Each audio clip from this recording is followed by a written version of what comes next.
Who would have thought that when we went to go see Kraven the Hunter, we would have ended up seeing Sonic 3 instead? Yeah. And then I nearly ended up at the wrong cinema too. Yeah, like all week I'd been checking.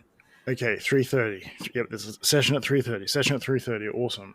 And I hate buying tickets online normally because they charge you like an extra $2 or something per ticket. So I was like, what's the point of buying cheap tickets if you're just going to pay the extra anyway? Yeah. And then, of course, I'm running late. And then all of a sudden I get a message being like, oh, hey, I'm heading to North Lakes. Like, I'll see you there in a second. And I legit think, oh, she's just having a joke because we're running late. And then I call you and it's like, nah, I'm just down the road. I'm on my way there. Like, what the hell? Like, I know that it's meant to be a bad movie, but like so bad that they canceled the session. Like, there was even a person ahead of us when we were like double checking to ask about it, and they literally said the same thing, like, oh yeah, the sessions have been cancelled. Yeah. Like, I'm pretty sure I've been to sessions before of movies where you walk in, there's literally no one there. We were the first one to buy tickets and it hasn't been cancelled. Like, what the hell? That's the first I've seen that. Like, I've been in cinemas before where it's only like me and whoever I'm with there. But that they didn't stop actually showing the movie just because there was no one buying tickets like pre-session.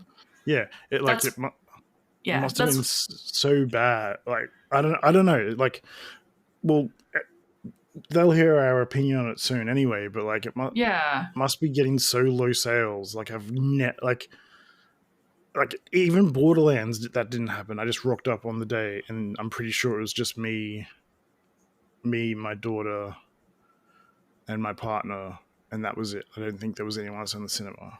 Like.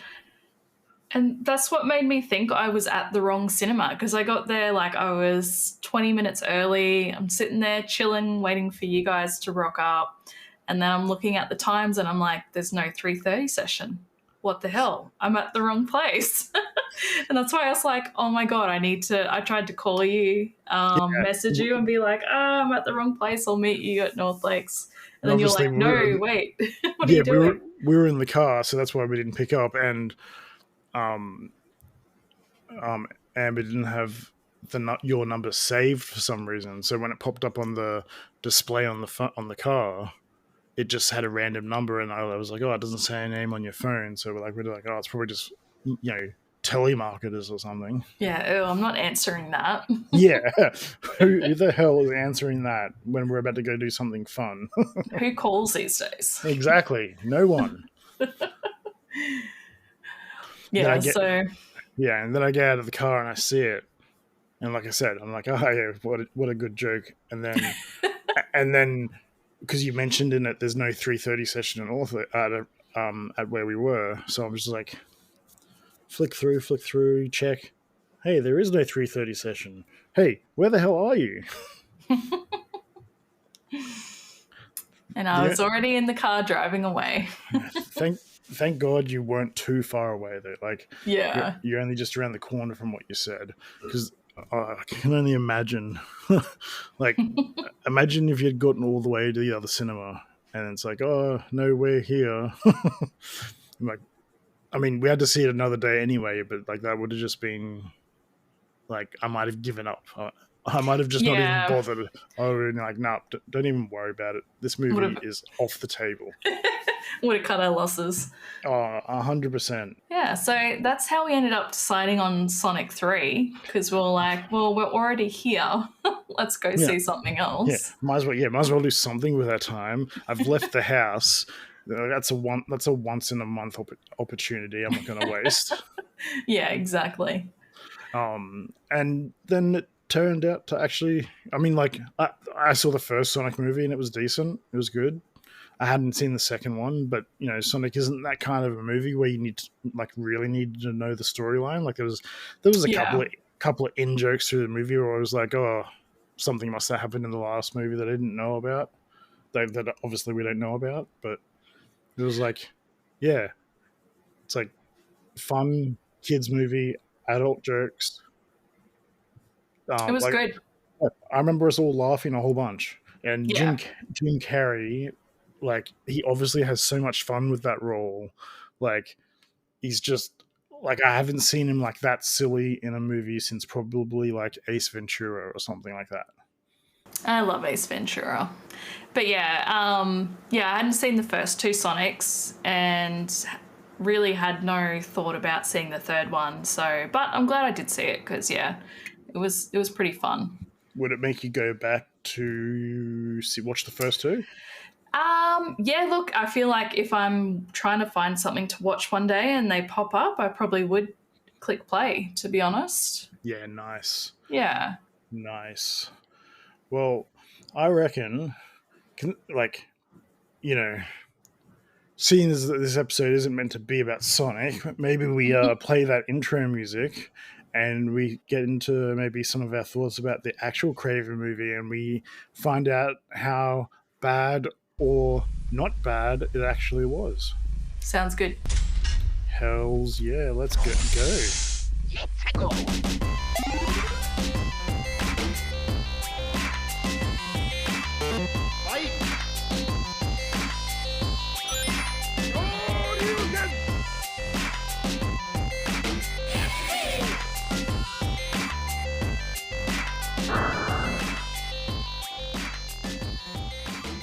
Almost a jibble sandwich. All right, now that we're back into the real business, I'm going to start with, did you think the movie was bad? Was Kraven the Hunter a bad movie? I'm gonna say, it's hard. All right, I'm gonna say it wasn't great. I'll agree. It wasn't terrible either. Yeah, I'll agree that it wasn't great. Like, it wasn't a great movie. There was some terrible dialogue, some things plot wise that just didn't make sense. Like they just jammed some stuff in. But like, if you didn't know it was a superhero movie and it was just like, some movie that came on your local TV channel at 8:30 night that you put on just because you're like, I can't be bothered watching anything else. You just be like, yeah, this is a fine movie. It's like I went back and watched Hard Target a while ago. I can't remember how long ago it was now, because like Hard Target was like the bomb of a movie back in the day. And I was like, is that Van Damme? Yeah. Okay. It's the one where like the rich people like pay to hunt them, and it's like if they get to a certain spot they win like, I don't know, $10,000 or something, but if they don't, then they're killed or whatever. And as I was rewatching it, I was like, how did I ever think this movie was good? Like it's got some good action. It's a John Woo movie, so you're like, okay. So you're like, oh, it's got to be good because John Woo, Hard Boiled, and other movies that he's done that are like actually like really good. Like some of the action scenes and stuff are good, but like the dialogue and everything's just terrible. And I would not put Kraven at even that level of terrible. Like, that's getting close to Madam Web terrible, but it's still more watchable. Right. It's still more watchable because at least there's like good action scenes and stuff. It's just, if you could do an edit where it just shows all the fighting and stuff, you'd be like, yeah, this is a sick movie. Yeah, okay. Yeah, I don't know if it was Hard Target that I watched a while ago, but it was a Van Damme movie that I used to like when I was younger. Explain it to me. I'm the Van Damme master. I think I remember a snake, like he catches a snake and kills it or something, like that's going to attack him, or it's very vague in my mind now. But I remember that sounds like Hard Target. I'm pretty sure. Oh, okay. Maybe it is that movie then. I'm pretty sure he's in the forest at one point, outrunning them, and the snake's like next to him, and he's just like, grabs it. Maybe it was that movie then as well that I watched, and I was like, wow, this is so much worse than what I remember. Oh. Yeah. But yeah, like with Kraven, I wouldn't say it's that bad. Like at the start, they go back and forth in the timeline a little bit, which I think was unnecessary. They could have just started with him as a young boy and how he becomes Kraven, and then going to that first that jail scene from that. Just to be clear to anyone that's watching, we are going to spoil the shit out of this movie. So if you have any intention on going in blind, this is not the podcast episode for you. Yeah. The spoiler warning on this one. That was the spoiler warning. Fuck them. Fuck them all. Wait until we get to Madam Web. Then my anger, like the spoiler warning will be my anger. But yeah, that, like you said, that first like scene where he goes to the Russian jail or whatever, like an awesome scene. I can see why they started the movie that way. Yeah. But like they just kind of derailed the movie by going, it's like, yeah, let's show you like the most awesome actions sort of scene we can show.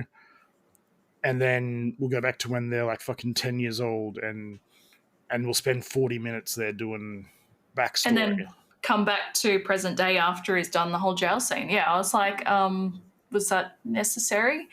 It's a shame too, because the jail scene was great and it set me up thinking, oh wow, if this is going to be the whole movie, it's going to be good.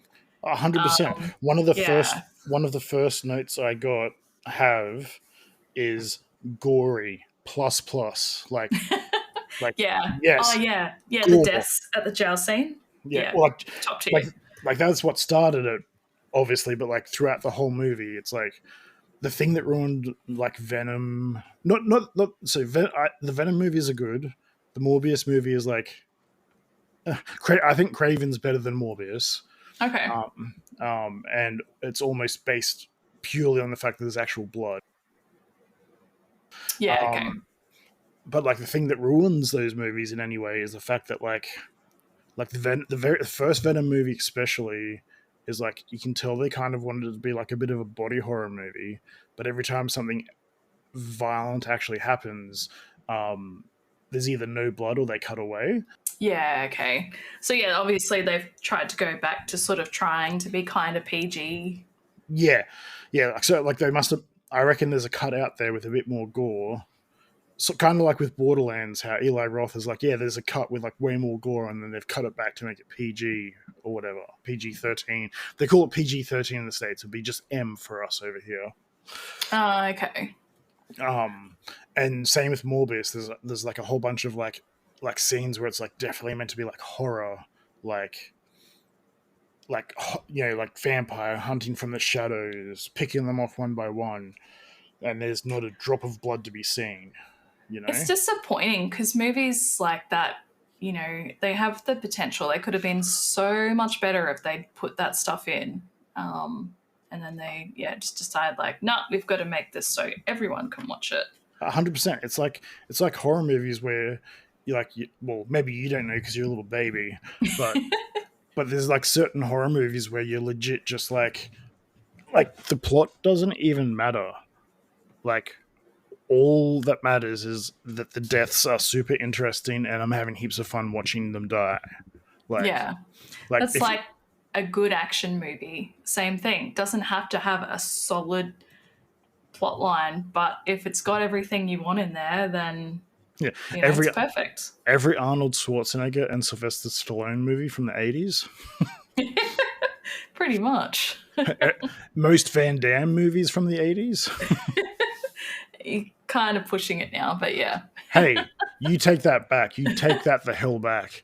Next thing you're going to be sullying the good name of Sir Nicolas Cage. Oh, I knew you were going to say that. No, never. Not Nick Cage. Do not sully the man's name, or there will be consequences. So back to Kraven just for a second. So the first three notes that I have while we were watching it, right, is the fact that in the very start of the movie, they're pushing so hard the fact that he's Russian. Like, it's like, it's like, we're in Russia. He's talking Russian. He's going to a Russian prison. Like, Russia. Oh my God, it's Russia. Yeah. Like, I was just like, yeah, I get it, guys. He's Russian. Like, and like he speaks half the movie not in Russian anyway. Like, you know, he could have just had an accent. Like there was, they could have just not even. Yeah. They could have just not even like sort of like they didn't just put him in like Russia. It had to be like the snowiest part of Russia and the coldest part. And he's like the prison guards are all like speaking Russian to everyone. And like I get it. But how many movies do you watch where it's like they're Russian, but everyone just speaks English because it's like it's just a fucking movie where you sort of, you know what I mean? Yeah, that's right. You just you get the idea. I get it. He's Russian. Yeah. And then gory. I was like, oh yeah, it's gory. So fuck yeah, this is looking good. And then my next note, I don't know if you remember this. My next note is, why the hell was there a random lion roaring just before the opening credit of like the title of the movie? Like, it was like a black and white shot. Like it wasn't like a lion in the jungle doing a roar. It was like literally just before it says like Kraven the Hunter or whatever as the start of the movie, this lion just goes and like it's almost like a jump scare, but it's not a jump scare. It's just I was just like, what the fuck was that? I totally did not even acknowledge that or notice it. It was in black and white, and it was really like muted, like almost like you know how you see sometimes you see the like TV logo in the bottom of the corner, and it's like you can see it, but it's not really showing. Yeah, okay. It was almost like that, but it covered the whole screen for like a split second, raw, and then Kraven the Hunt. And I was just like, what the hell was that? It like they didn't do anything like it for the rest of the movie except for when he fought a couple of animals, but like I did notice. Yeah, I did notice some like animal noises throughout the movie, but they were sort of in context to the scene. Exactly. This was just random, and he hadn't even been attacked by the lion yet. So So for anyone who, I mean, I'm a comic book guy to a degree, but I'm not a big. I'm not big on Kraven the Hunter. I've only seen it, like, I know he's mostly an enemy of Spider-Man, and his whole thing is like, I hunt I'm looking for like the strongest creatures to hunt or whatever, because like I'm the biggest baddest. But in this movie, he basically, it's him and his brother. Like, this is the flashback that goes for like 40 minutes. Him and his brother, a lion pops up. They kind of have, him and the lion kind of have this moment of like, we're not going to hurt each other. And then the dad, from like if they're standing like 10 meters away from the lion, he's standing about 50 meters away, shoots the lion, and then the lion just goes, fuck it, I'm going to attack that kid that I was just having a moment with. It's like, what the fuck? He's like, why didn't you attack? The father's like, why didn't you attack it? He's like, why did you? Like, yeah, we were like, okay, so, not putting your child safety like first at all. Like, if it was a kill shot or something, I would have understood, but he literally, like, the lion literally picks him up. Like, I can't what, a lion's teeth are probably like, 15 centimeters or something. So there's like 3-4 teeth in his body, and he's being dragged away. Yeah. And then the dad's like, what the hell are you doing? Why didn't you do the right thing in this situation? And then the worst part is the dad's played by Russell Crowe, and legit him and Aaron Taylor Johnson, who plays Kraven, are like the best part of the movie. Like, yeah, like their performances are actually really good, even though Kraven's not always given the best lines or whatever to work with. I feel like Russell Crowe was definitely the best actor in the movie. 100%, 100% the best actor. Like, he had shit lines too, and he just made them work.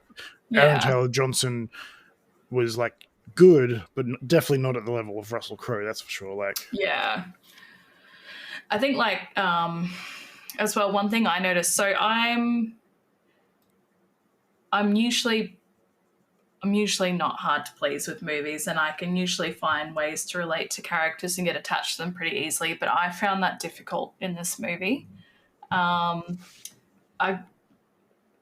Either characters weren't given enough backstory or progression in the movie, or like with Kraven himself. I think the writing for him, it was so hard to sort of get behind him and like want to see him succeed. Like, and that's part of the problem, because like I said, in the comics, it's more like, you know, he like hunts like Venom and the chameleon, not chameleon, sorry, the Scorpion, and like all these other superpowered heroes, because he's like he runs out of like tigers and lions and stuff in Africa or wherever he's from. I forget where he's from in the comics.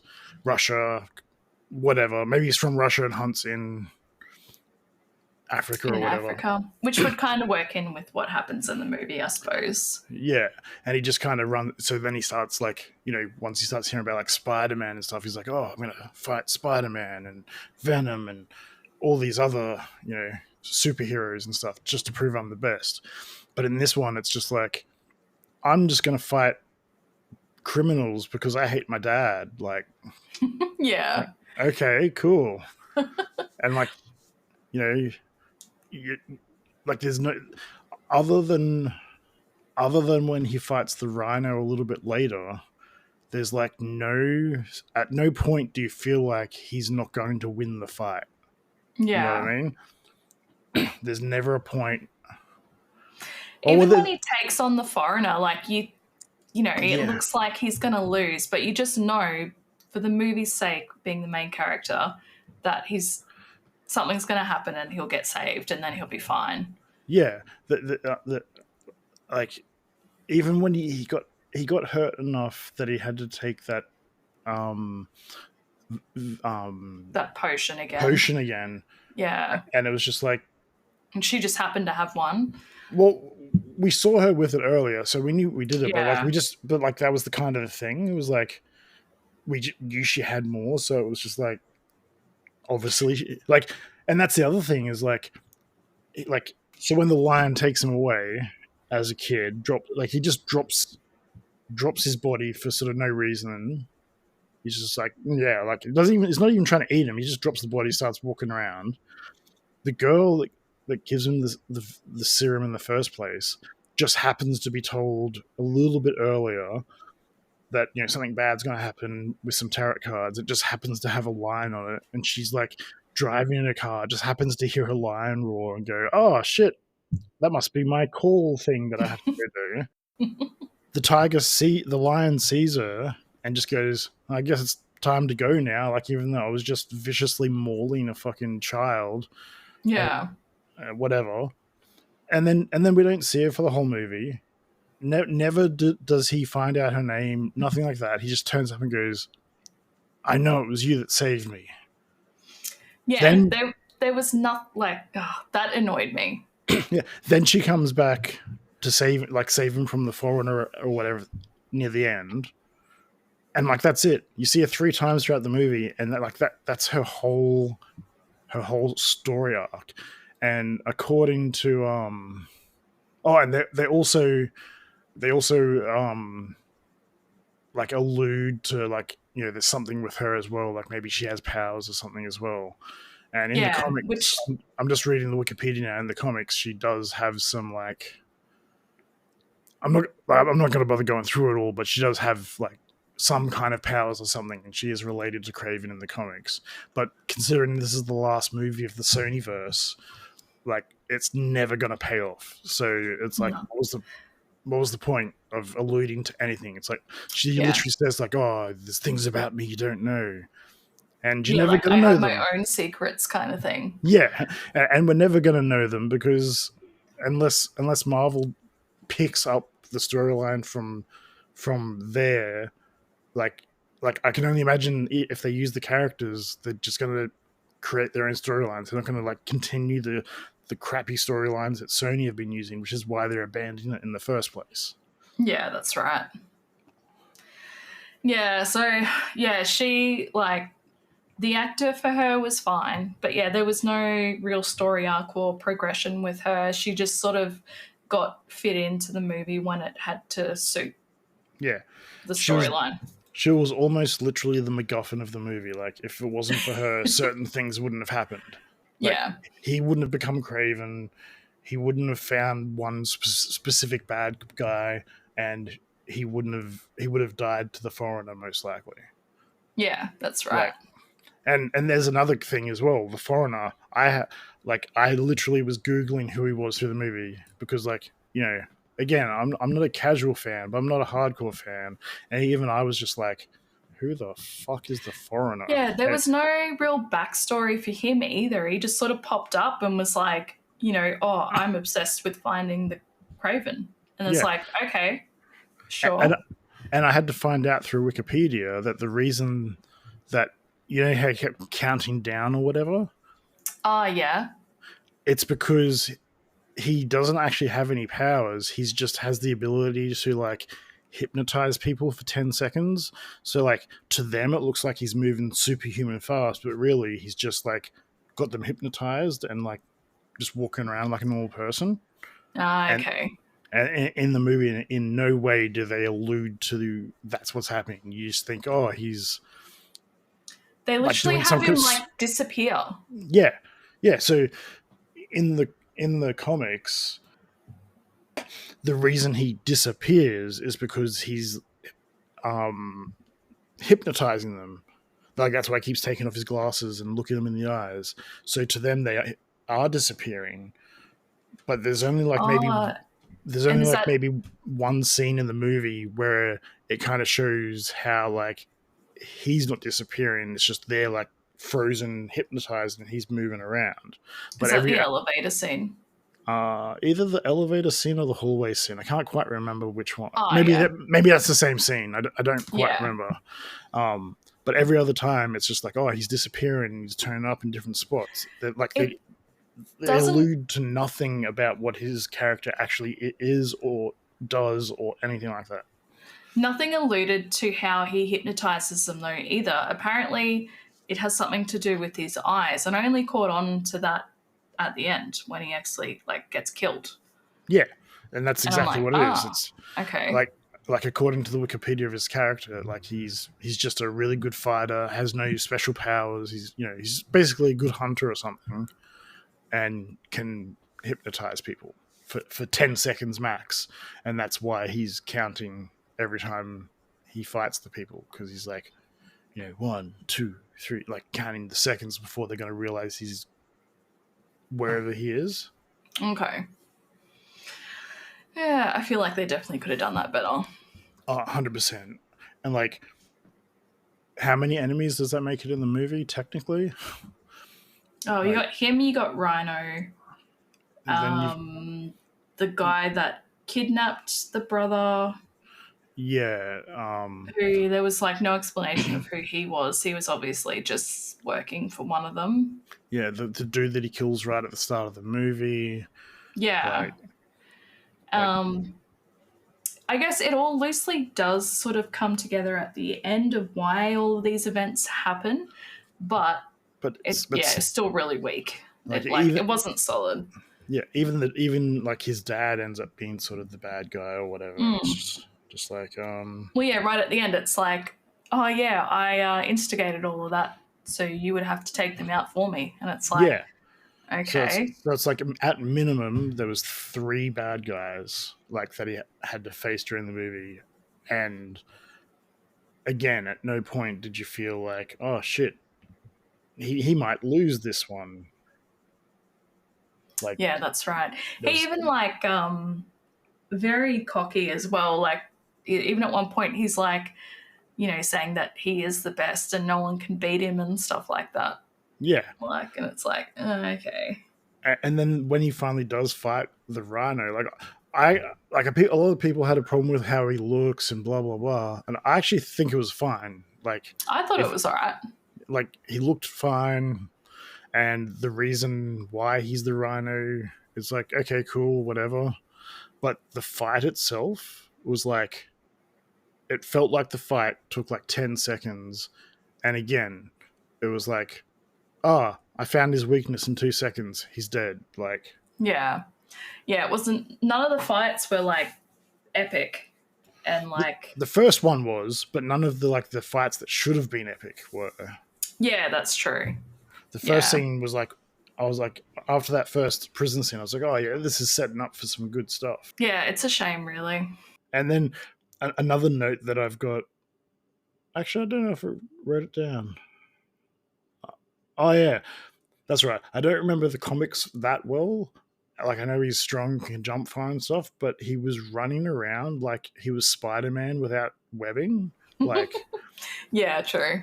Like, I don't remember him, like, he's like running up walls and doing flips and all this kind of stuff, and I'm like, I don't remember him doing that in the comics. And it's like, it's not a bad thing, but it just seemed weird.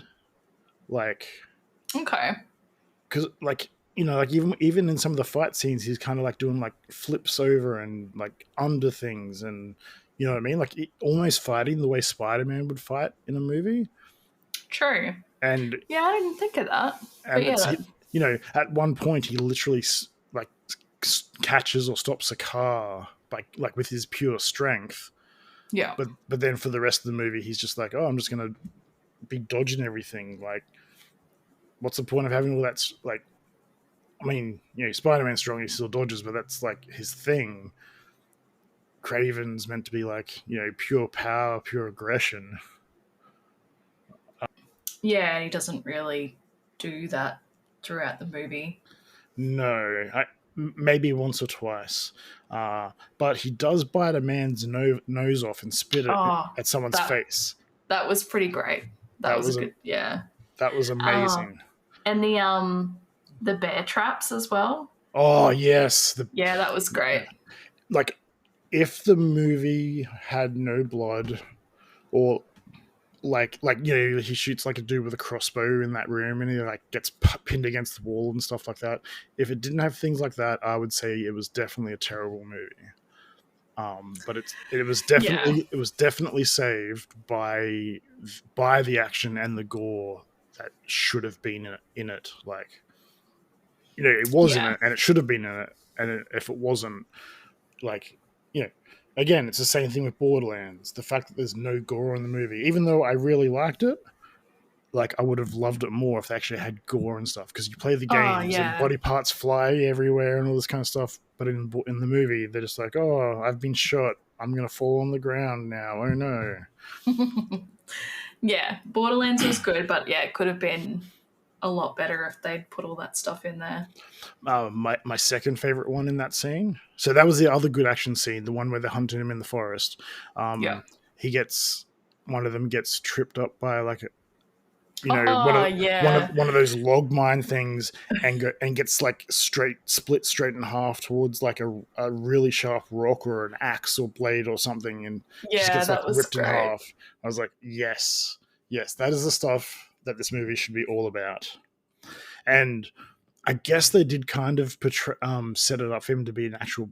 This was the other thing I wrote at the end. Hates his dad, kills his dad, or inadvertently kills his dad, and then right at the end, like the jacket that he's famous for wearing and stuff in the comics is a present from his dad, and he just kind of like puts on and goes, "Yes, now I am the true Kraven." Like, it's like, what? Like, you hate him, but you're taking a present from him? I don't get it. And then wearing it like, this is cool.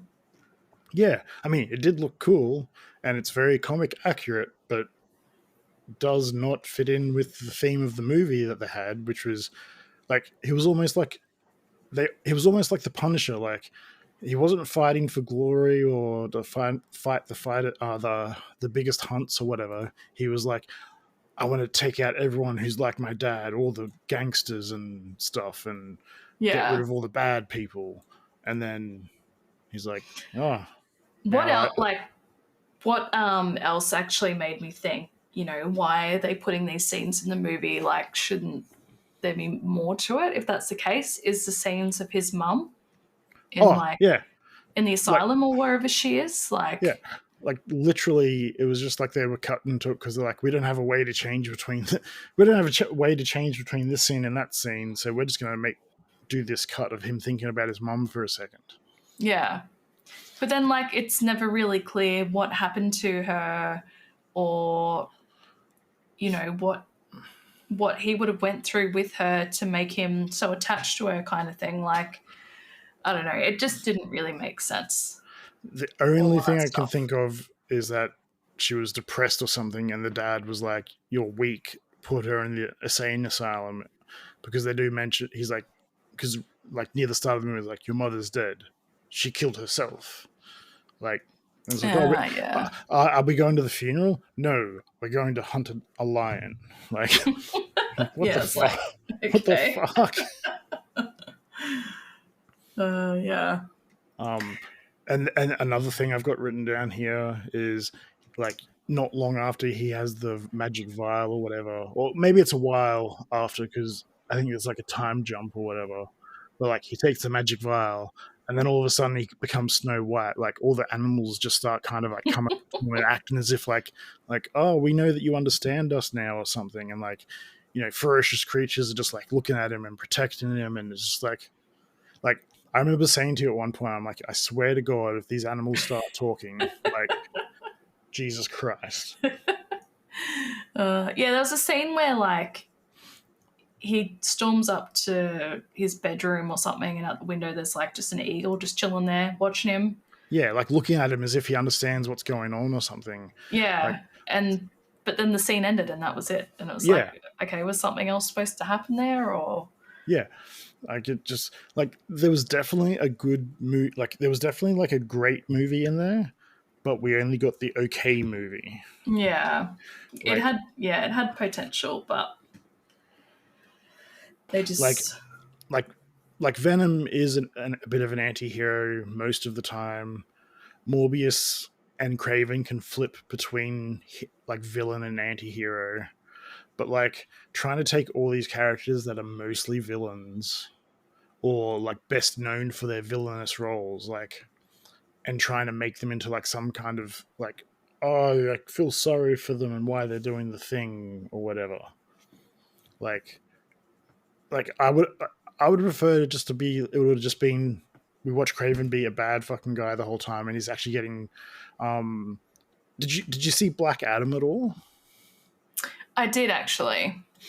You know, like that movie, like he kind of is the good guy, but like, he's literally doing heaps of bad things, and they're trying to stop him, and they eventually come to that agreement of like, you know, we won't touch you as long as you stay in just this one area, kind of thing.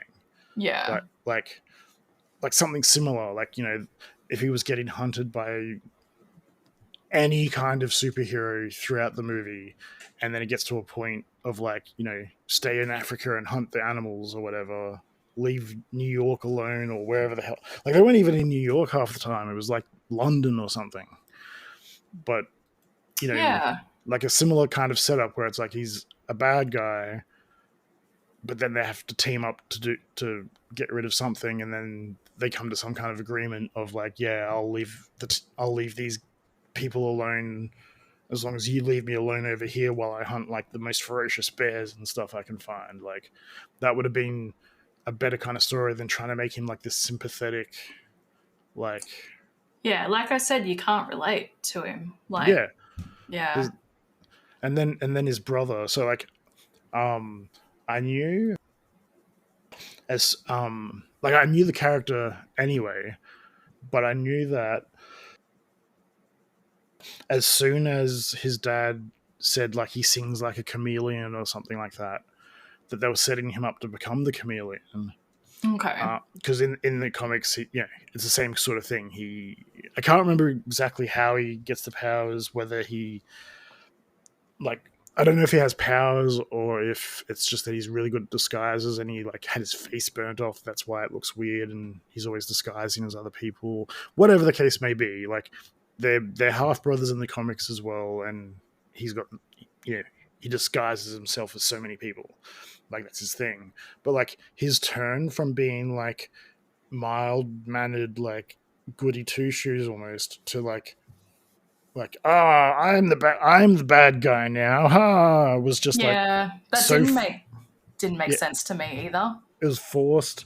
They were obviously setting up for like something, like maybe he would have to fight his brother in the next movie or something before they were like just yeah, we're not going to do them anymore. Yeah. Yeah, you can tell they're trying to set it up for another movie, but it just didn't flow with his character at all. 100%. I'm just reading here on his Wikipedia that like he often comes up into conflict with Black Panther and another character called Tigra. And obviously they wouldn't use Black Panther because of the MCU, but they could have used this Tigra character that they're talking about here as like, she's chasing him down through the movie. And well, she could have been Calypso. Like that could have been another.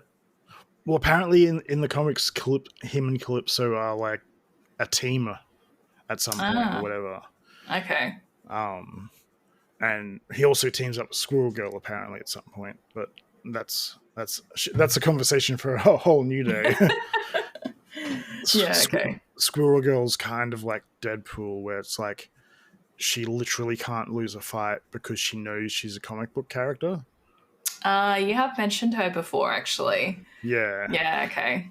But like, yeah, so obviously they're not going to use Black Panther and they can't use Spider-Man, but they could have used this Tigra character as like the,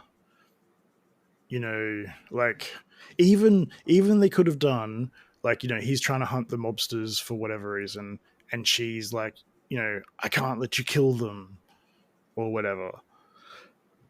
Yeah, have some kind of moral conflict there. There was really no moral conflict in that movie at all. Yeah. The only moral conflict was I hate my dad and now I don't hate my dad and I don't know why. It was just a lot of these movies I would love to see, like if there's like a different cut or something, like because not all deleted scenes get like properly, like there's often scenes where it's like there's going to be CGI added later and they go, we're not going to do that scene actually, so they don't do the CGI and stuff. Like even if they put scenes like that back in, I'd love to see the movie in like maybe what might be the original cut that makes the movie better. Like, would have made a lot more sense maybe. Yeah, like I don't care what people say. Like Batman, not Batman vs Superman. Justice League was a decent movie when it first came out, and when the Snyder Cut got released, like it just everything just made so much more sense plot wise. It was a long movie, don't get me wrong. No, but like everything was just such a better movie. Okay. And, it's why studios like A24 and Blumhouse often do well. Blumhouse is a bit different because Blumhouse basically, their whole model basically is, we'll give you $2 million and you make a movie with that money and we'll see what we can make of it. So they invest real low, and then the people who make the movie have to do the best they can with their budget. And then sometimes you get things like Paranormal Activity or The Black Phone, and then other times you get things like Firestarter, which wasn't terrible, but you could tell that because they only had so much budget, they're like, we're going to save the really good like firepower scenes for like the end of the movie. Yep. It was often it was often a lot of her looking at the camera, there being like a fire like edge around it, and then cut into the thing being burnt, but never seen the thing actually on fire and stuff. Okay. And then there's like a really good scene near the end where you actually see it all happen. And A24 more in like, I mean, Blumhouse also trusts their directors to a certain degree, but A24 are kind of like, okay, we believe in your script, here's the budget, we're not going to interfere. You make your movie. We believe in your vision, kind of thing. Okay. So that's why I can't think of movies. Like there's a whole bunch of them. I can't think of them at the moment. There's like the Lobster, the Lighthouse, The Witch, Midsummer, the new Nosferatu movies, A24. The Green Knight. I don't know if you've seen that one. That one's A24 as well. That's a really good one. No, I don't think I've seen any of these, to be honest.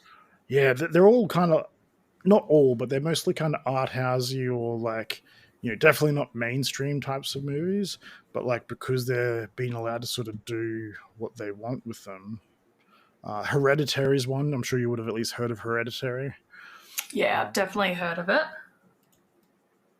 I've heard of The Lighthouse as well, but I haven't seen that yet. Oh, Lighthouse is good, but there's one hilarious scene where Robert Pattinson's just jerking off. Like, yeah, like right. you don't like see all the graphic details, but he's like, because it's just two men in a lighthouse, and it's basically the thing is they're in the lighthouse, they're going a bit crazy because they're alone. They're all alone. Like, there's no, it's just a rocky island. It's not even a big island. They're just going to be there to make sure that the light stays on so ships don't crash. And they're just like slowly going crazy. And at one point, he's just fucking, I can't remember if he was drunk or not in the scene, but he was definitely just jacking off, and he's just like sitting there going for it. And you're like, oh my God, that's amazing. Nice. And there's a famous story that, like, in a lot of the scenes where they're meant to be drunk, Robert Pattinson actually was drunk, and it was really pissing Willem Dafoe off because, like, drunk people are gonna drunk. Yeah, and be silly. Yeah, but yeah, I don't know what it is with Sony, because, like, there are some greats. I can't think of anything off the top of my head because I'd have to, like, dig through a memory of, like, movies funded by Sony, like, specifically. Like, I mean, like, the first Spider-Man trilogy, for example, are great movies. But, like, they obviously know how to make great movies. But for some reason, when it comes to the superhero stuff, they're just like, don't do that. Oh, don't. Oh, no, the kids won't like it. Yeah, I just don't understand it. Yeah, I don't either. Like, and it's companies like as big as them, that could be able to afford like decent writers and directors and stuff. Like, they just don't do it, and then they wonder why they get the movies they get. I feel like with Kraven, it wasn't even that they didn't have good writers. I feel like they just, like, they didn't trust the audience to understand what's going on without, like, because, like, a lot of the dialogue is just exposition to some degree. Like, oh yeah, and like how many times they say Calypso's name in that first scene with her in it. Oh yeah, and I said it to you in the movie as well. Like, I don't know a lot about the history of Ghana because that scene is set in Ghana, but why is this, like, supposedly native Ghanan woman who's like a voodoo tarot card reading magic serum person speaking like with like an English accent? Like, maybe Ghana was like heavily colonized or something, but it didn't seem to be set back like in this like 20s. It was like, at the most it would have been set in like the 80s or something. Yeah, exactly. And like, once we sort of saw the little girl's parents and that, I was like, okay, it makes sense why she's speaking in more of an English accent, because they're obviously just there on like a safari or something. Yeah. But the voodoo grandmother person was like, almost sounded like Mary Poppins. I'm just like, is it just that they think it's too racist to have a native Ghanaian woman speaking in a Ghanaian like an accent or something, or like it just didn't make sense. And it's not like a movie ruining thing. I was just like what? Like, it just threw me for a second. I was like, why? Like, shouldn't she? Like, she's from there. Shouldn't she? It'd be like watching a movie set in Jamaica, and they're all like, "Oh, lovely, Chopley. Let's go to the pub for some dinner, hey?" Yeah, I feel like it doesn't make sense. They could have had someone that actually has an accent from that area, or like, speaking in that language, like in their native tongue or something. Like, but yeah, I wouldn't even be surprised if she could, like, if that is her natural accent and they asked her to not use it. Like, you know what I mean? Like, yeah, okay. I'd be interested to find out what the thinking was behind that scene. Like, because they definitely mentioned that they were there to see the grandmother and be on safari. So the parents and the girl not speaking with a bit more of an English accent made sense, but not the grandmother. It just felt weird, and I don't like it. and I might go sit in the corner and cry now. Still not as bad as Madam Web, though. Oh my God. I thought I was doing pretty well to not bring it up too much, but oh my God. Like, I'm pretty sure I said to you after the first scene, like, admittedly, the first scene's really good, but after the first scene, I was just like, it's already better than Madam Web. Like, you did say that.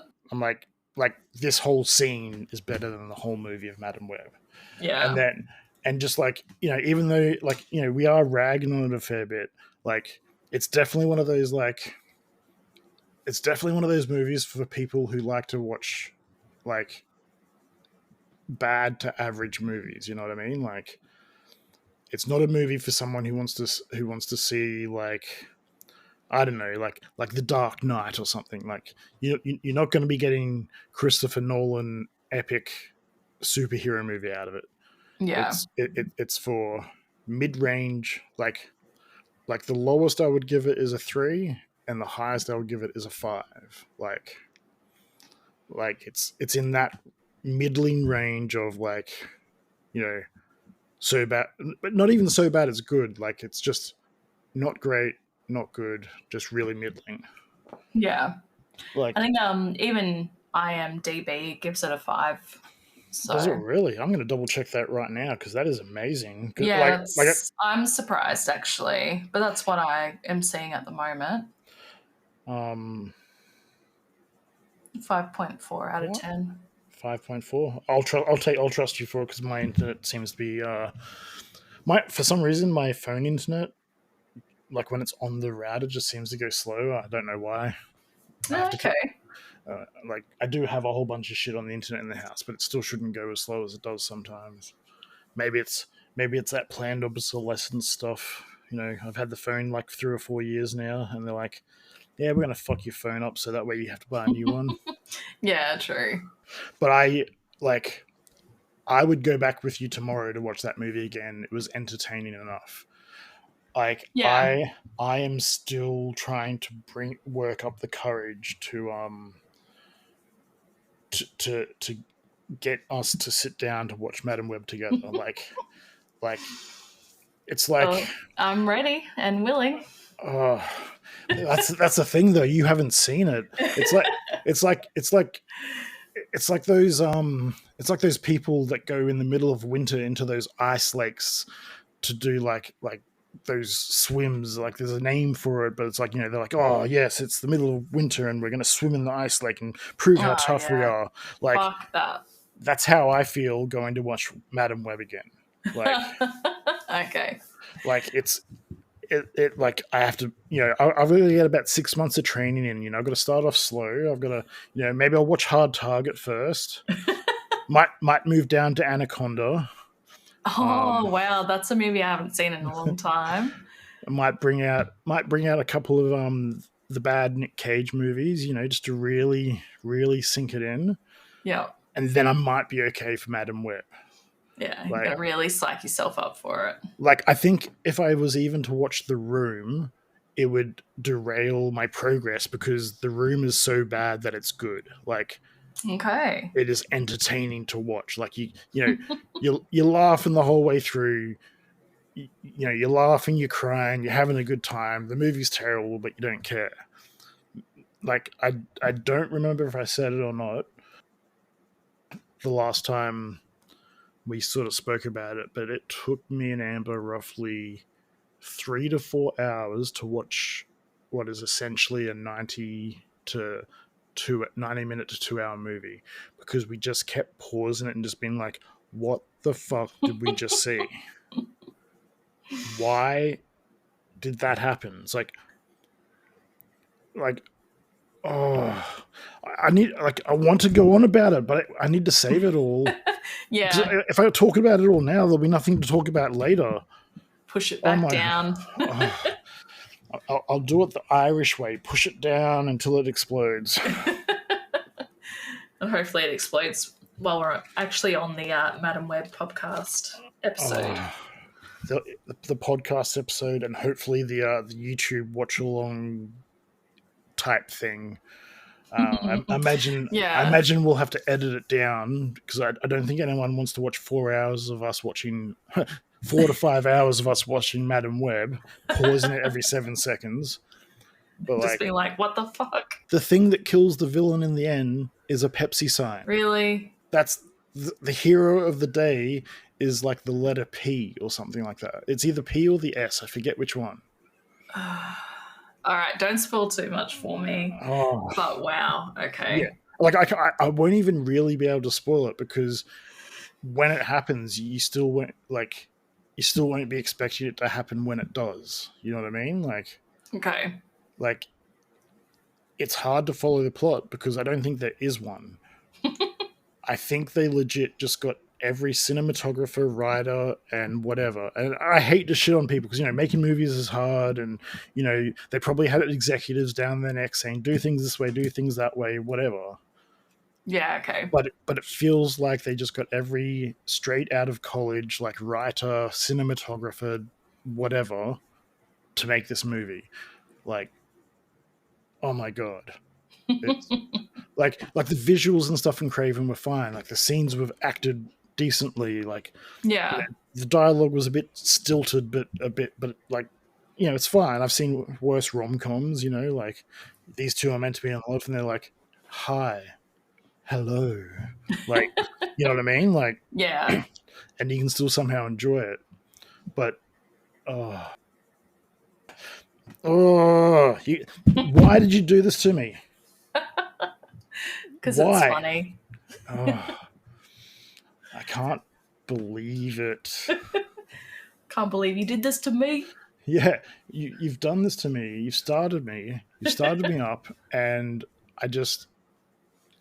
I'm gonna have to talk about something else to get my mind off it. It's my brain feels like it's going to explode because I'm just reliving the movie in my head. Like, I don't think I'll ever forget the movie because it was just so many, bad. Like, the one last thing I'll talk about it before we move on is like there's a scene like her whole power is that she has visions, right?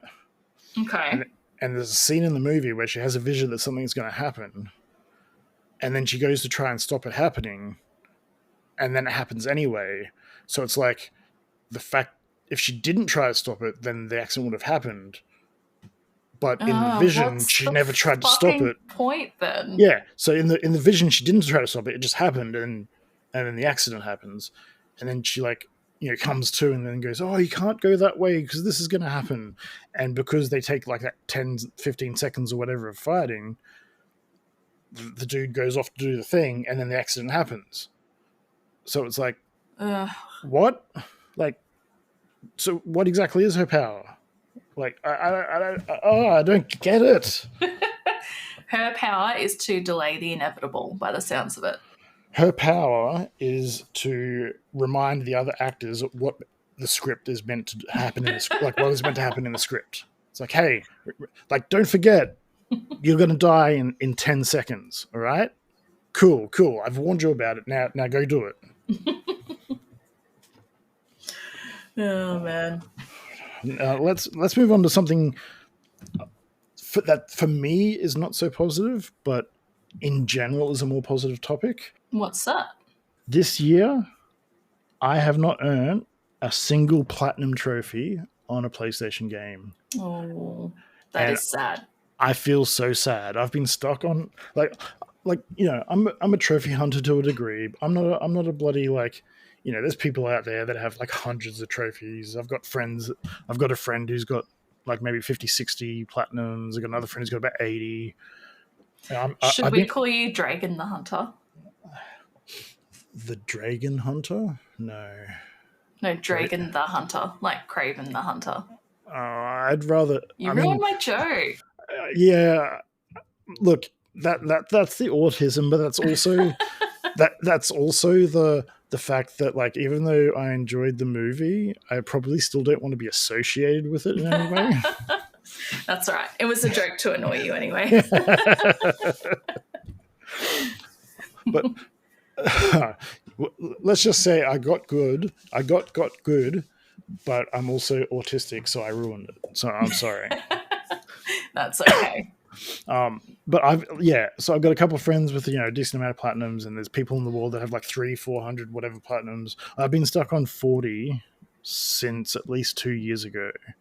Or maybe it was the start of the year actually, because the last platinum trophy I got was for Spider-Man 2 when that came out on PlayStation. So that would have been like at the start of the year. I'm pretty sure. Or the very end of last year. Either way, that was the last platinum I got. Haven't gone to platinum since. I started keeping a track of like the games I'm playing and stuff because I was like, because I'm going to get platinum trophies. I'm going to 100% games and all that kind of stuff. And I got to 23 games and stopped because I've only actually finished the story or whatever of 5 games. I've gotten no platinums, no 100%s, nothing. And I did my little end of the year wrap ups with everything. And according to it, with the PlayStation, I played 123 games. And of those 123 games, I actually finished 4 of them. For the Switch, there was 29 Switch games. I definitely finished one of them. I can't remember which one it was story-wise. No 100% or whatever. But like out of those 29 games, most of them are games that I'm restarting again to get to like work on 100%. Like Breath of the Wild and Tears of the Kingdom and Xenoblade and stuff like that. Like they're like not like there'd be 1 or 2 or 3 new games. Like for example, the new Zelda. Echoes of Wisdom that came out this year is definitely a new game, which I haven't finished, by the way. But yeah, the majority of them are old games or like games that I've already played and finished, but I'm redoing. And then for Steam, literally 8 games for the year, and all of them have been the multiplayer games I've played with you guys. Like not a single like new solo game on Steam. Yeah, okay. I don't think I had any no, I don't think I started any like new single player games on Steam either. It was all like Baldur's Gate technically counts. Yeah, because I've been doing solo playthroughs on that, and I've been doing solo on Power Wash Simulator as well, but that's like a downtime thing for me, I guess. Yeah, I have done solo on Baldur's Gate 3, but as far as I can remember, I haven't done a solo play on it this year. Every time I've played it has been with you guys. Yeah, okay. It's just been one of those games. I did do a bit of solo play on PS3 because I've had it on Steam since it was early access. Because I was like, yeah, I remember you doing the early access stuff. Yeah, showing a bit of wang and stuff in my character creation. Getting those boobies out. But I was like, I'm buying it now because I want to make sure this game actually gets finished and made. I'm sure a lot of people have the same idea. Hence why it's like, one of the best RPGs ever made. Oh yeah, it's amazing. But I was like, got to get it. So a lot of my single player was like during the early access or like when it first went like full game mode. And, yeah, okay. And then everything on Steam at least has been with you, like playing with you guys. And then I've got like a solo playthrough on my PlayStation and a playthrough with my daughter as well. Oh yeah. But like everything else, like I went through it with you before, but I'll just quickly back up Steam if I can find it because I'm blind. Where's my library?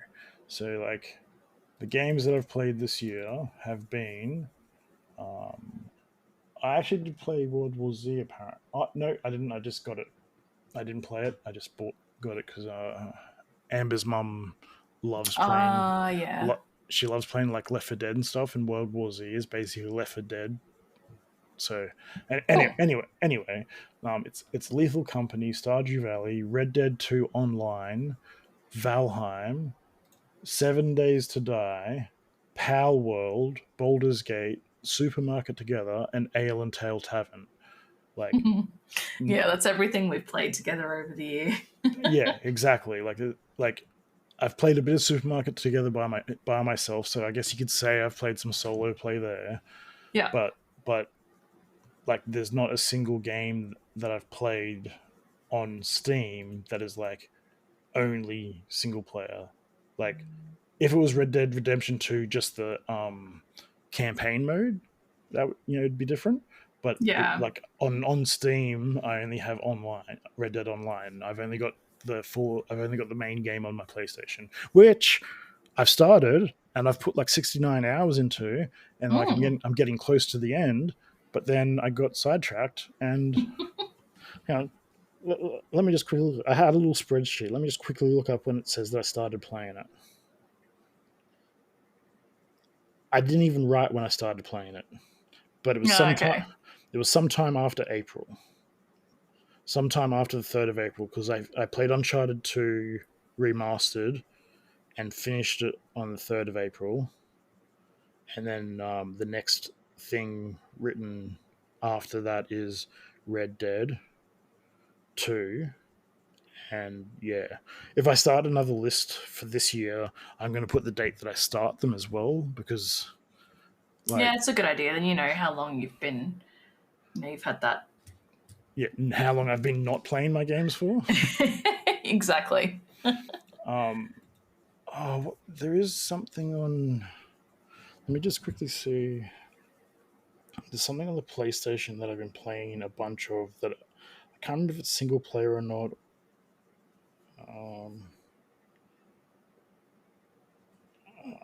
Where's my game list?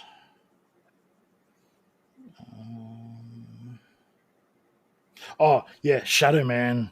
I've been playing a bunch of Shadow Man lately. Yeah. We talked about that last week. Yeah. But other than that, I think like Helldivers 2 I played a lot of this year with you guys. But you guys had it on computer, but I had it on PlayStation. So that's right. So all my hours for it are on PlayStation. Oh, and Final Fantasy VII Rebirth. I think I'm pretty sure I disappeared from you guys for like 2 weeks while I was playing that one. Yeah, you did. It's like, hey, who wants to play shitty Helldivers or whatever? I'm like, I'm playing Final Fantasy, you dweebs. Leave me alone. Fucking loner. What about you game wise? Like, I already know that I'm angry with you. I helped you. We worked together.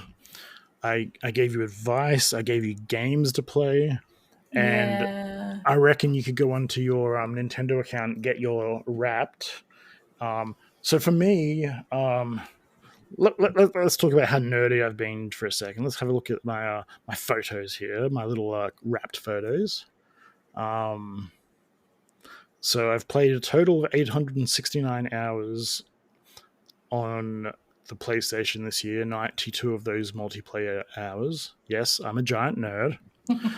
And I've played 458 hours on the Switch, and admittedly a good portion of that would be Rocket League or Pokemon Unite, but there's still like I'm still like another 30-40 hours into Tears of the Kingdom at the moment, plus some other games. But like that's well over 1,000 hours this year. And let me do some quick maths.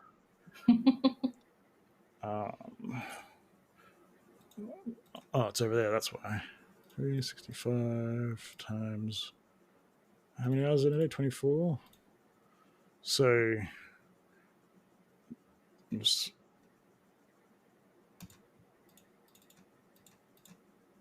at least like roughly 8 to 10% of my time, my free time, whatever, has been spent playing these games, and about a quarter of that or so is playing the Switch.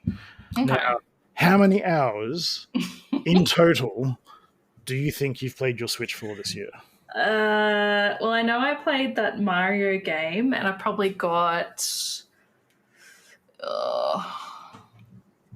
We're talking Mario Odyssey?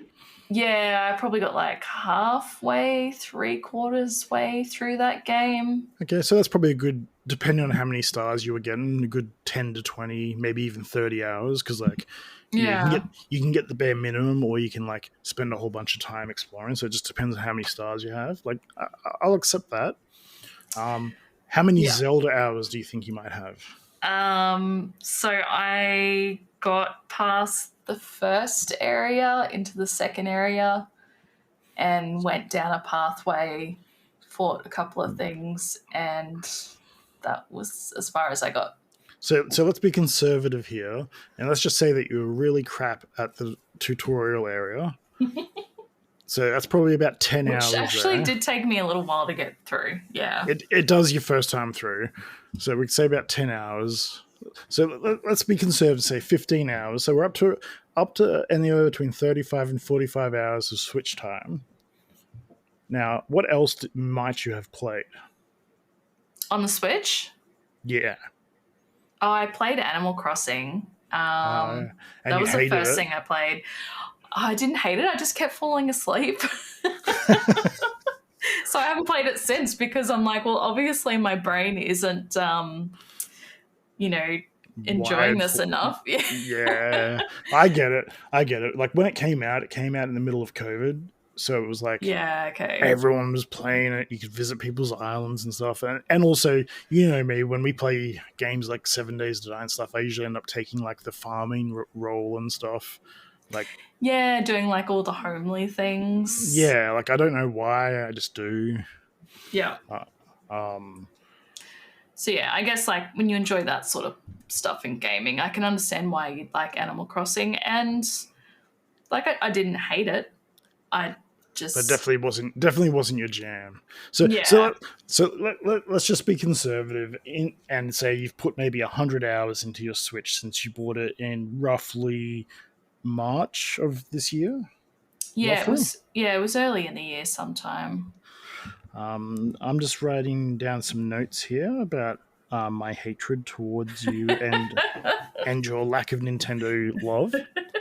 I forget I have it half the time. I need to remind myself that I actually got a console now.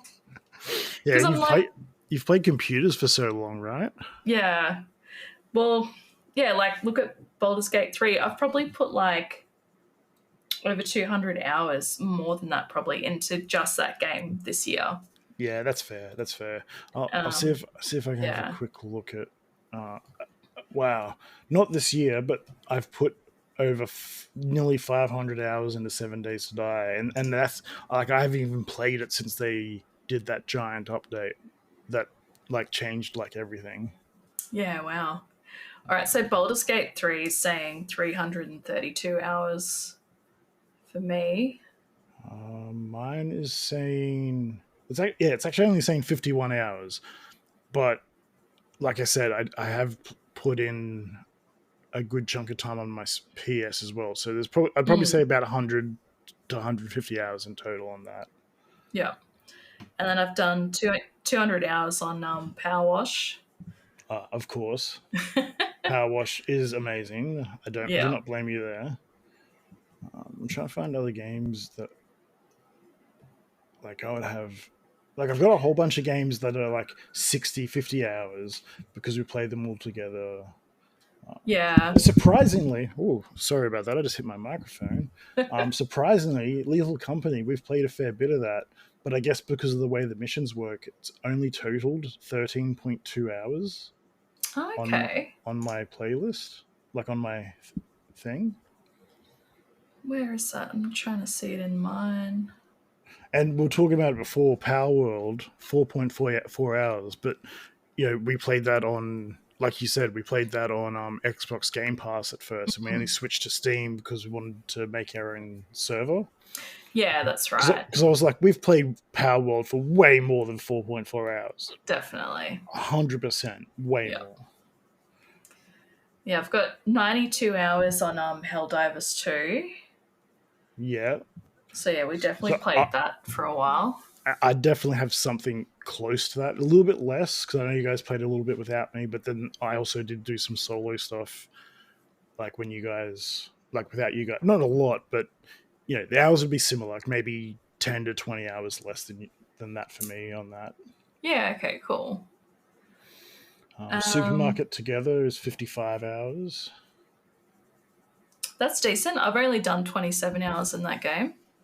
Oh, Valheim, 377 hours. Oh, that's actually more than me. I've got 267. Yeah, I after the dedicated server debacle of someone joining and basically ruining our game. Yes. I kind of like hate played it by myself for a while. Yeah, totally fair. I was so mad. I just remember coming back on one day and being like, "Oh yeah, like we've done all the bosses. Do you want to come fight the final one with us?" And I was like, "Fucking what, mate?" Yeah, what the fuck? Like I get that we can go fight them whenever we want, but like it was like we wanted the experience of finding it and everything. And then there was that one time when we came back and like all the trees were cut down. But the bases of the trees weren't cut, so they weren't regrowing or anything. It was just it was like, and all the tree logs themselves were still there as well. Like it just cut them and left them.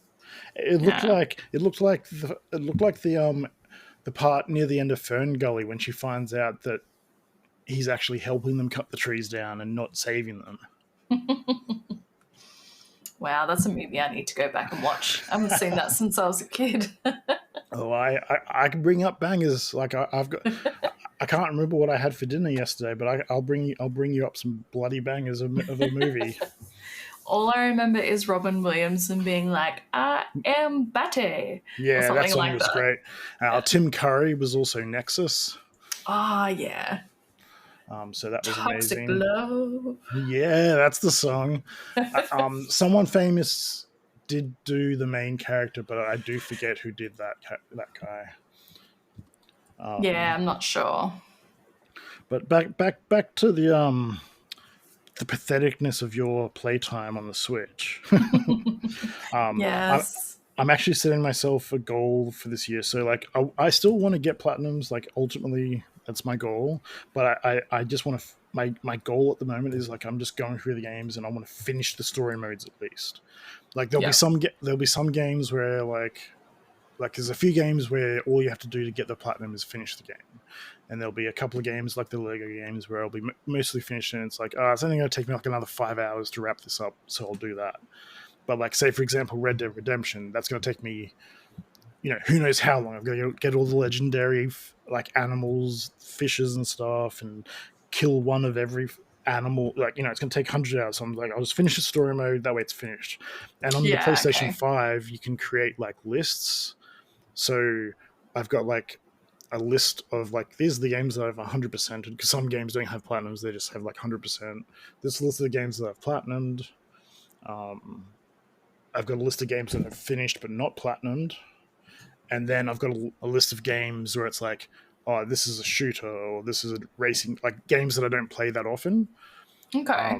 And then like I hide them from my main library because even when they're hidden, they'll show up in your lists, right? And then I hide them from my main library, so when I'm finding something else to play, I'm not like all my free-to-play games are in a list and hidden and all that kind of stuff.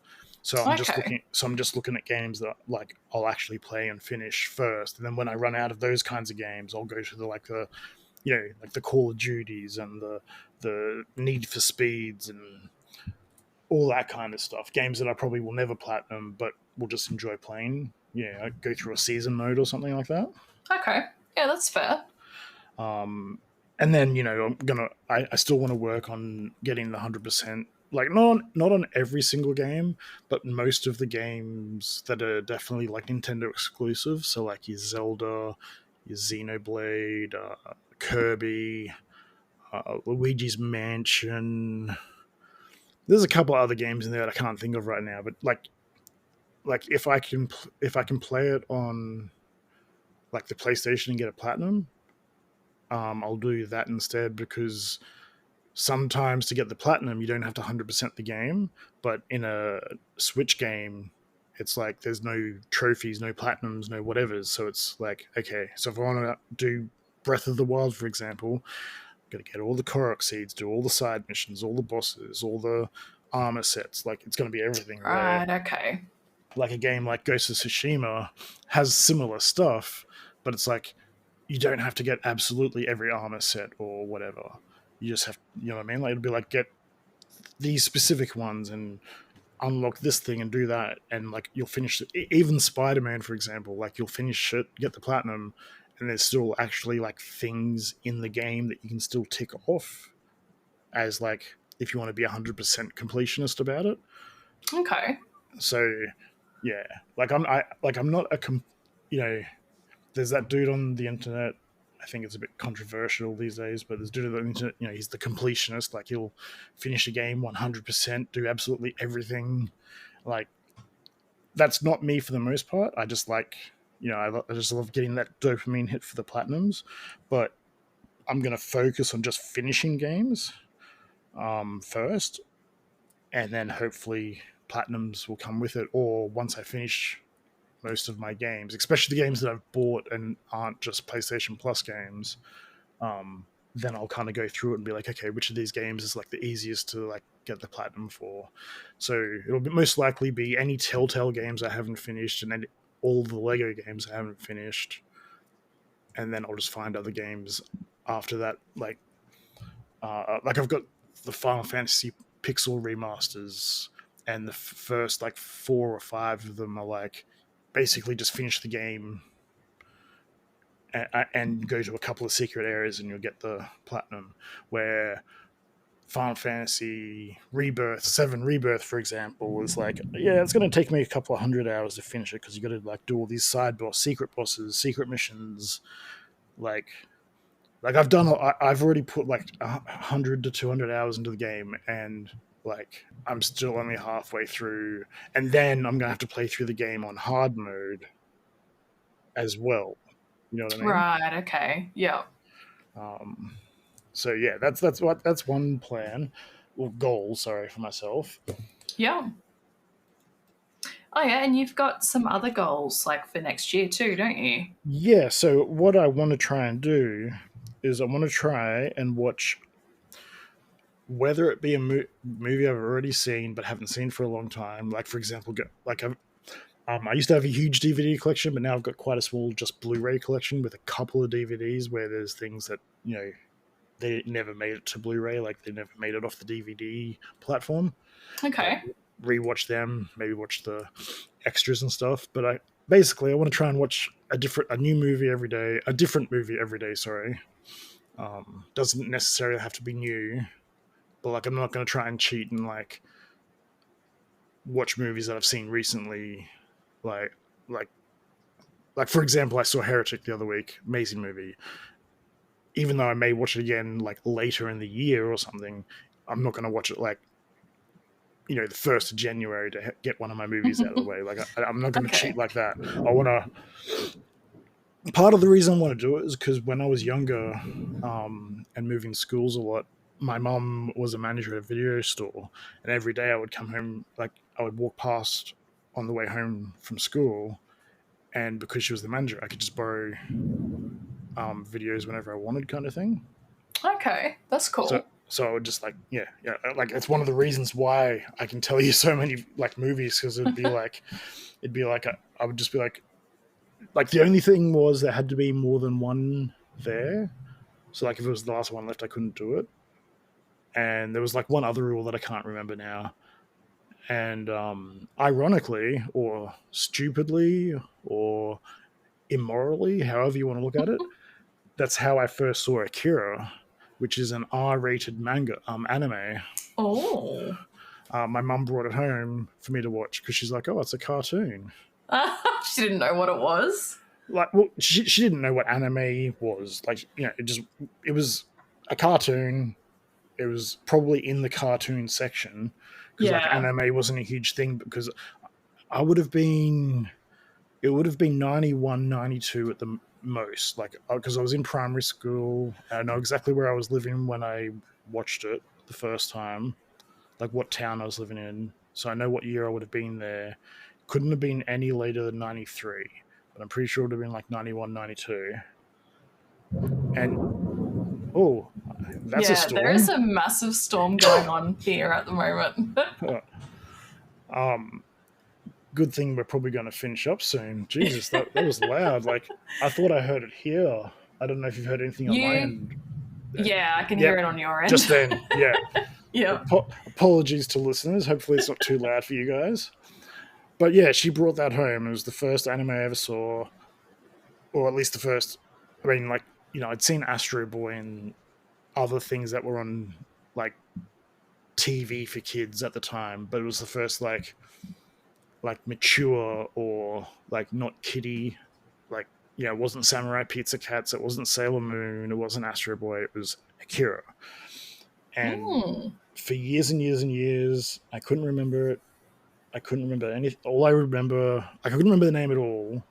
All I could remember was the cool black and the big fat baby blob thing at the end. And then when I was in high school, oh Jesus Christ, that was a loud one. Yeah.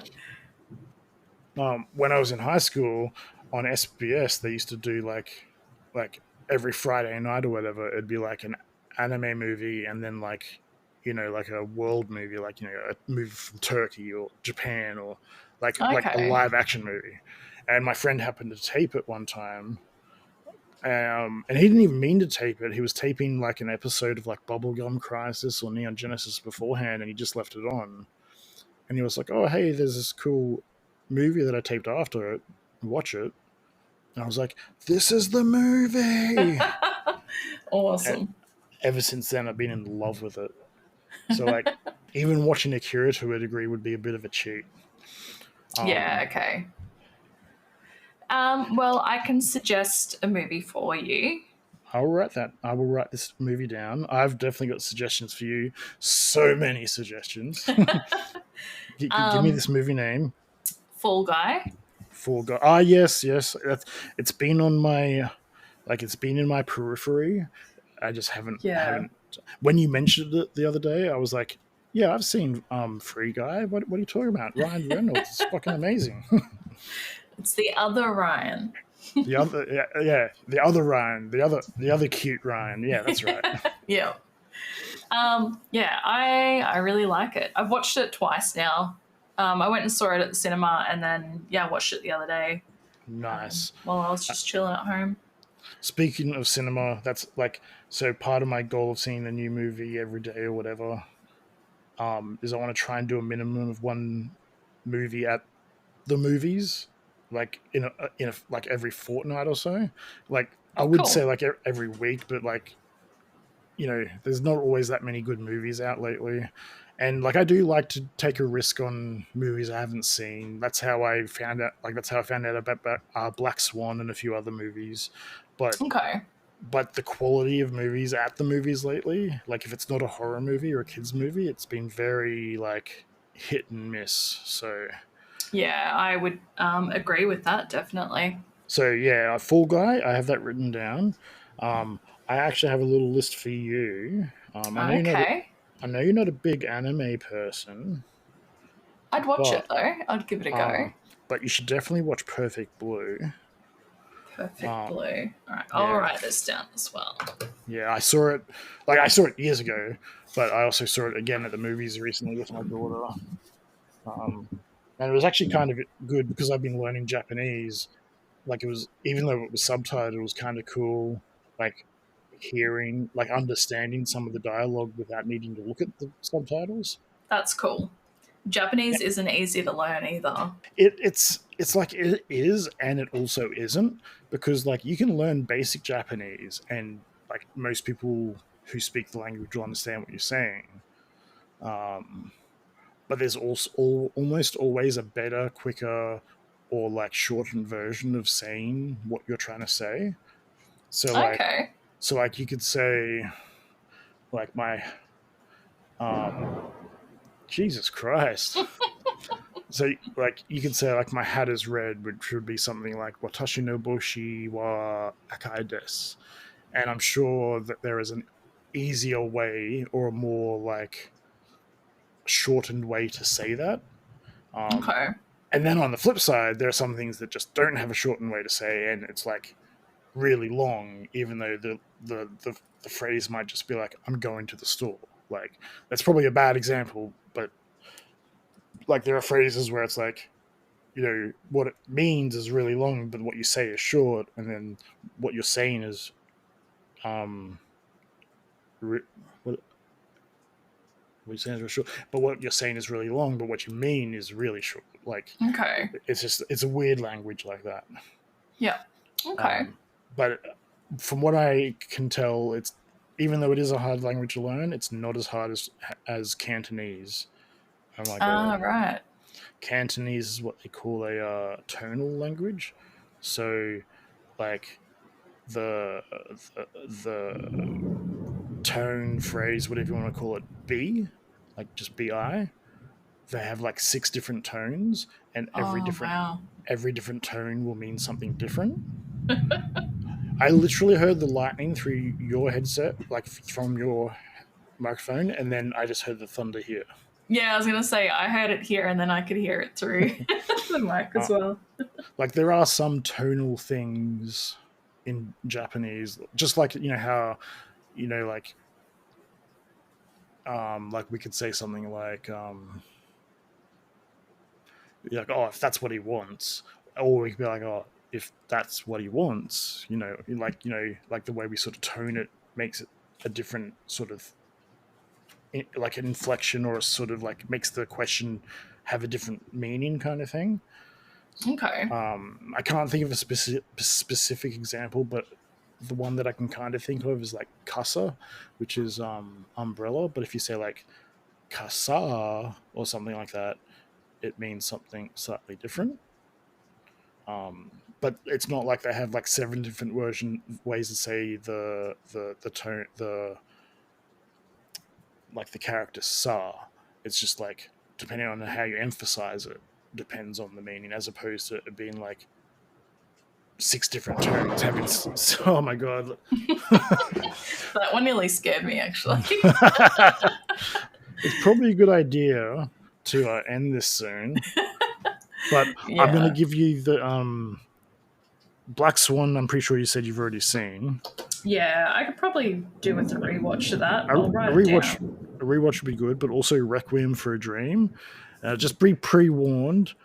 There is a lot of drug prostitution. Like the whole movie is basically about how drugs affect different people in different ways. Like, okay. Like for one person, it's like they're taking it to lose weight because they're about to go on a game show. For another person, it's like how they make the money. For another person, they're so addicted that, you know, X happens. Like, okay. It's a very sad movie, but it's also directed by the same person who did Black Swan, and most of his movies are sad, depressing, or like very visually stunning. So, okay, cool. So definitely worth the watch. If you haven't already seen it. Yeah. And I'm also looking forward some movies that I don't know if I have Requiem for a Dream or Black Swan anymore, but like since I got my new TV, my new OLED TV, yes, I'm going to brag about my new OLED TV where the blacks are black and the whites are white. Fancy. That is not the way I should have said that, but I think we understand my meaning. Jeez, Draegan. I've done a Seb. But like, yes, yeah, the colors are just very vibrant compared to my old TV, which was still good. But now I've got my last one was just like LED or something, regular LED or something like that, and this one's OLED. Yeah, I'm looking Sounds forward to top tier. Yeah, like I'm looking forward to watching a movie like, say, Interstellar or something that has a lot of like really good visual, or even like Oppenheimer, I think would look amazing on it because it's just the vibrant colors in some of the scenes. I'm going to write that one down because that's one I haven't actually seen yet. Oh, it's really good. It's long, but it doesn't feel, at least when I was watching it, oh my God, it didn't feel long. Okay. You know what I mean? Like it was interesting the whole time. And again, a lot of really cool visual, like like it's not like a highly visual movie in that regard, but like there's some things where it's like, oh, he's thinking about atoms or something, and it goes into his brain, and it's like all this really like, like it's going through a space nebula or something like that. Like, cool. Yeah, there's like really cool visuals like that.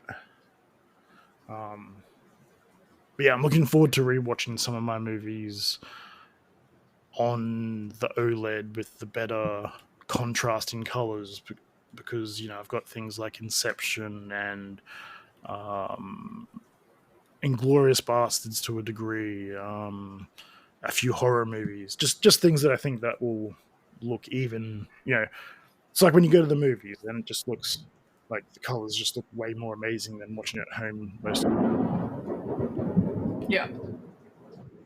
Oh my god! Like, it's a full-on storm. we should just sit on here until we die. I think. Like, yeah. This is the entertainment now.